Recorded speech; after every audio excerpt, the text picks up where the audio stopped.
Hello and happy 2019. Going into the new year, I am playing Across the Pacific, which you wouldn't know looking at the box lid, because they failed to include the game title on the box lid, but they did stick a sheet inside the box.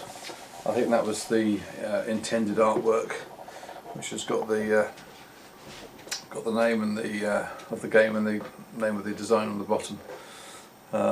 This was published by Pacific Rim Publishing back in 2010, and was designed by Mike Myers and developed by Mark Kramer, I believe. It's a very interesting game. I don't have many games on the Pacific Theatre. I tried Mark Herman's Empire of the Sun. Never quite gelled with me, which is kind of weird because I've got a big soft spot for the People, which he also designed. It's one of my favourite, probably favourite games of all time. Certainly top 10. But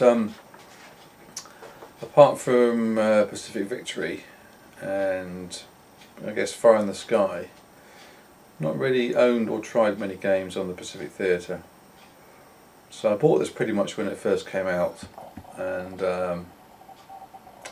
tried it solitaire, and I would recommend that anyone getting the game for the first time tries to download the after action report that the designer put out in, or he did in about 2008.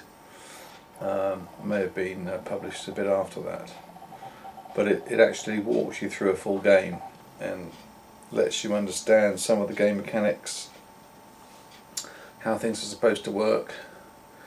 So that's what I did with my first playthrough many years ago, and I did play it face to face at a convention in the UK, and I think we said, oh, this is a good game, we must play it again sometime. And wind the clock forward a few years, and that hasn't yet happened. But I thought it's about time that I gave it another go. It's a single map sheet. It's quite a big map. You'll get to see it. I'll do a quick pan of the map later. Nice sort of 5/8 inch counters. I guess one of the attractions is it allows you to do the entire wall without it being a huge commitment in terms of time. There are only 9 turns in the game. They're 9 5-monthly turns, and it has an interesting option that you're not forced as the Japanese player to follow the historical route, which saw the attack on Pearl and the drive into the Philippines and Singapore. You can optionally activate the northern HQs, which allows you to take the fight to the Chinese and try and finish off that particular theatre of the campaign before later on opening up the sort of southern HQ, by which time of course the forces that the Japanese are going to be facing are going to be significantly tougher. I've never done that option. I've always gone with the historical opening. I think probably the first time you try it, would suggest you do that, because it gives you some sort of time frame to see how things are going. I tend to do that with most of the games I get. I try and do the historical options first. It gives me a way of gauging whether what I'm doing is making sense, and if I'm keeping up with the clock in terms of what happened in history. This is it's only a 9 turn game, and it uses a chip pull design, where you have a series of strategic chits, 5 each, and then 5 tactical chits. And with the strategic chits, you're doing things like moving your ground units, flying ground support, You can rebase task groups, deploy task forces, and set up cap missions, do your combat air patrols. Starting on turn 2 of the 9, the game allows the Allies to use the magic chit, which they can force one of the chits just drawn to be put back in the cup, which represents them, cracking the code. They also get to see whether the Japanese create any task forces first. 3 different types of task forces in the game: amphibious, sort of surface bombardment, and carrier task forces. So you get to know whether they've built one or more, but obviously not what particular type they are. That happens later on in the tactical phase. I find chit pull a nice way to play a game, solitaire. It gives you a natural sort of cadence to the game. You can pick a chit, finish off that particular activation, leave the game, go away, come back, and do the next chit. It's probably one of the harder games to play, solitaire, even with chit pull, because some of the decisions you make in terms of what task forces you're creating and where they're going to be deployed, you need to be slightly sort of schizophrenic to make that work. But it hasn't posed any great problems to me. I'm just about to start turn 7, so the fighting in China can start on turn 6, which it has done.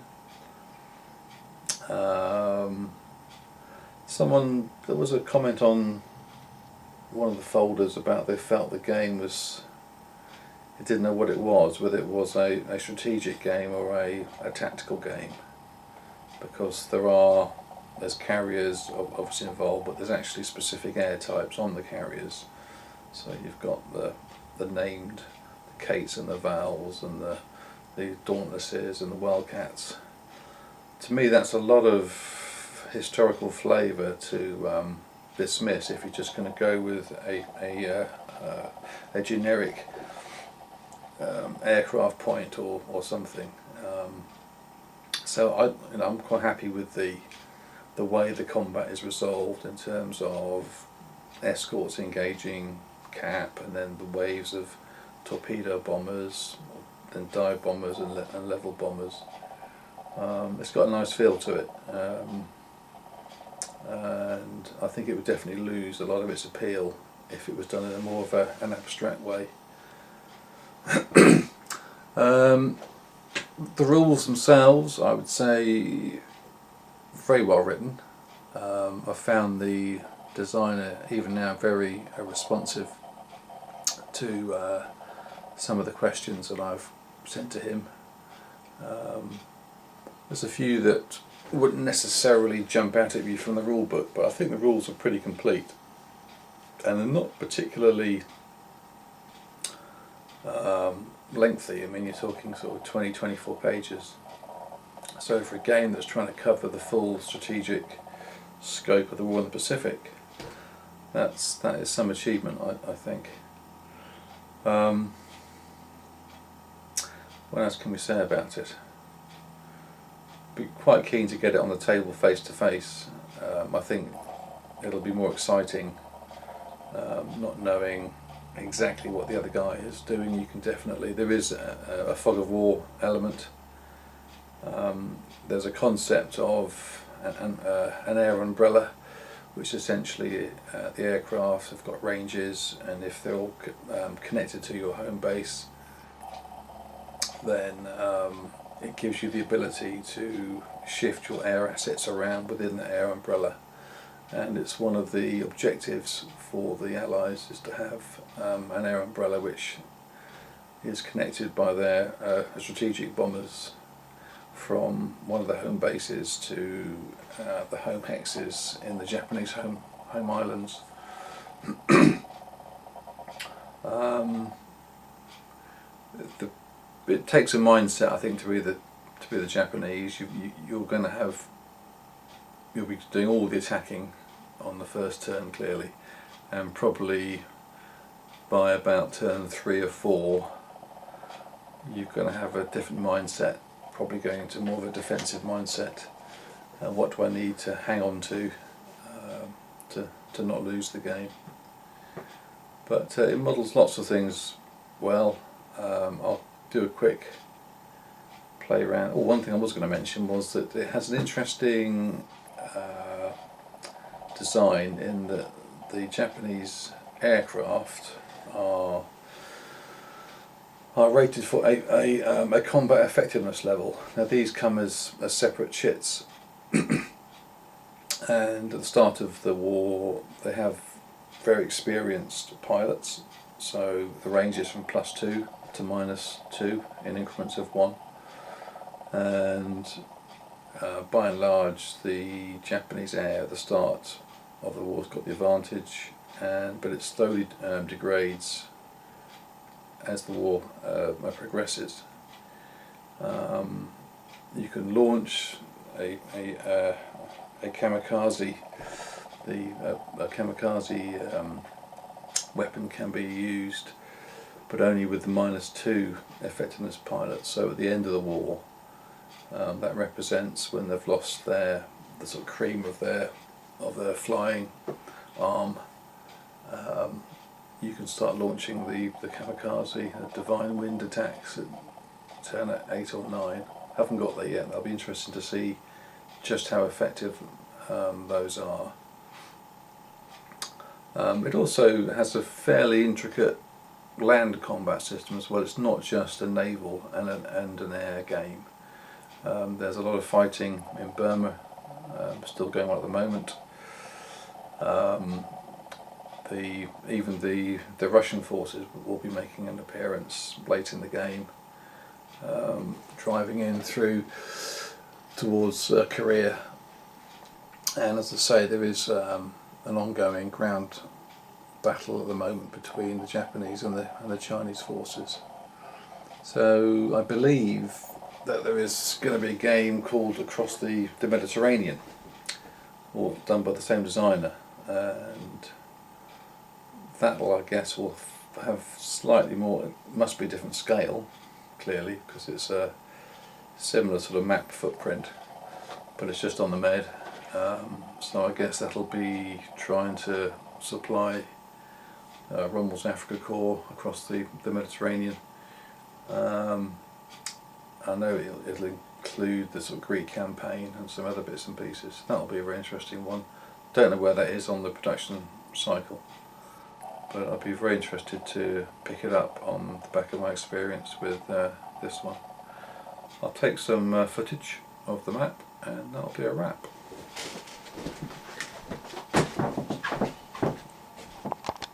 Well, I'll start in the Malaya area. You can see down here there's the capture of Singapore.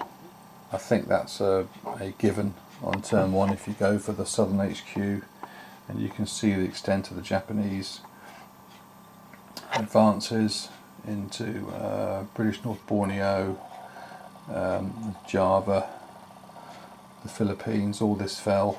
The fact that the Philippines hung on until about turn 3, I think, eventually, which I think is probably suboptimal play by the Japanese.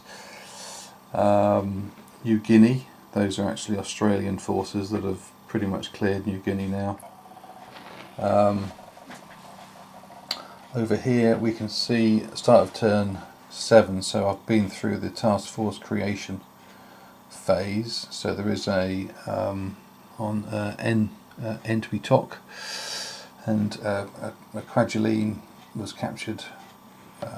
It's quite an important site because Kwajalein is both an air and a port. Some of the locations are only defined as an anchorage or an airfield. Some are both, which obviously gives them a lot more significance.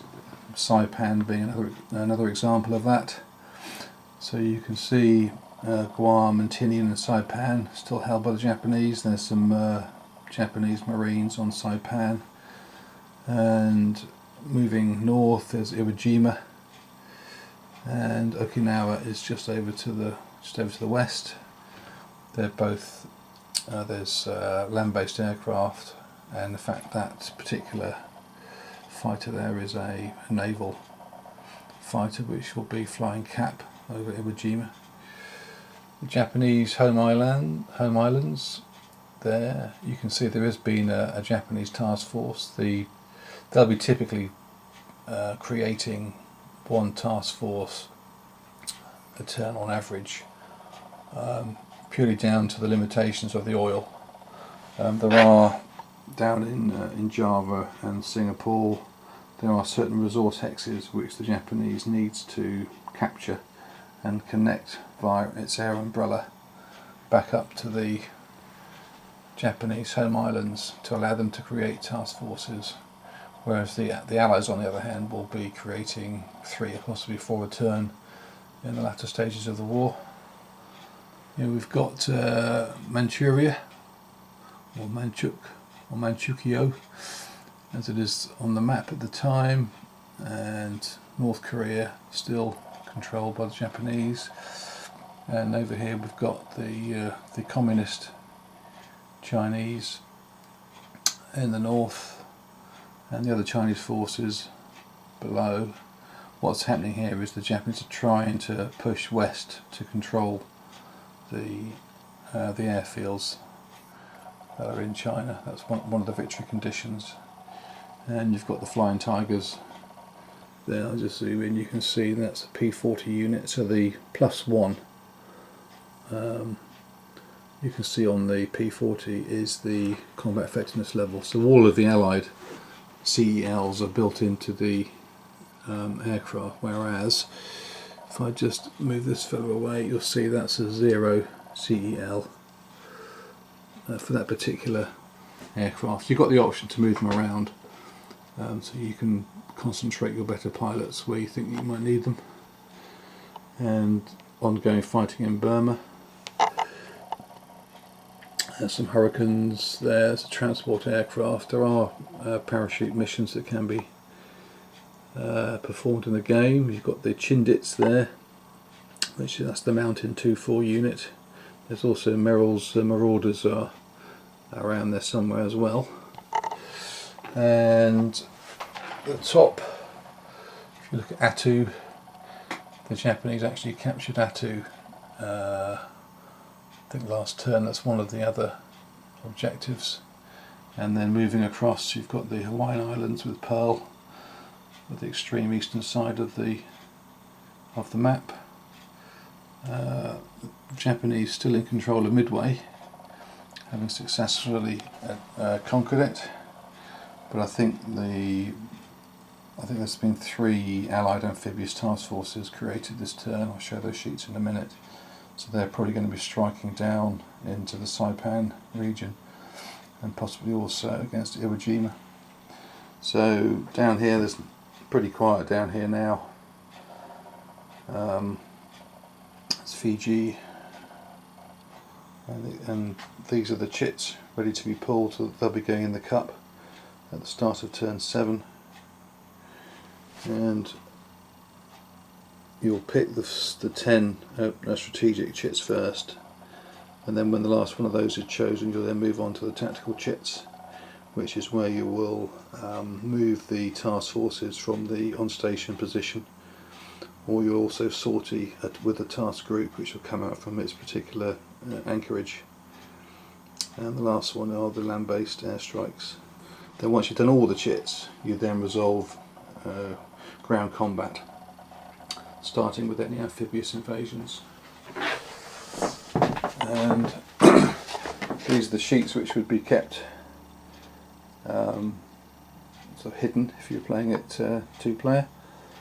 The Japanese suffered a very heavy defeat, and they're down to only, I think, 3 effective carriers now. They've lost a lot of fleet carriers and light carriers, whereas the Americans have got pretty much a full complement of carriers, though they have lost. They can't actually populate, I don't think, all of the carriers with aircraft due to losses. And these keep the. You can use these stacking markers to help relieve parts of the map where you've got big stacks. It also adds to the fog of war. That's quite nice. And these are the task force sheets. So you can create up to 6 task forces if you've got enough pol, enough fuel. You can have 2 carrier, 2 bombardment, and 2 amphibious style task forces, and they're quite specific in what you can have in them. So if you've got a carrier task force, you must have a screen of at least 1 destroyer or light cruiser, and then you put your carriers in the core of the task force. And there are rules of engagement where the screens will invade the other enemy screen first, and then the cores will get to attack. But there's a very nice play aid that explains all that. And that's the bombardment task force. And then finally you've got the amphibious. So you can, if I just go up, you'll see that A2 is the Allied Amphibious Task Force 2, which has got a number of units in the screen to protect the very vulnerable transports in the core, which are loaded up with ground troops. So that's what's going to be happening on Turn 7. So I hope to finish the game through. I want to see it through to Turn 9, see how it ends up, and I might do one more video then. But thanks for watching.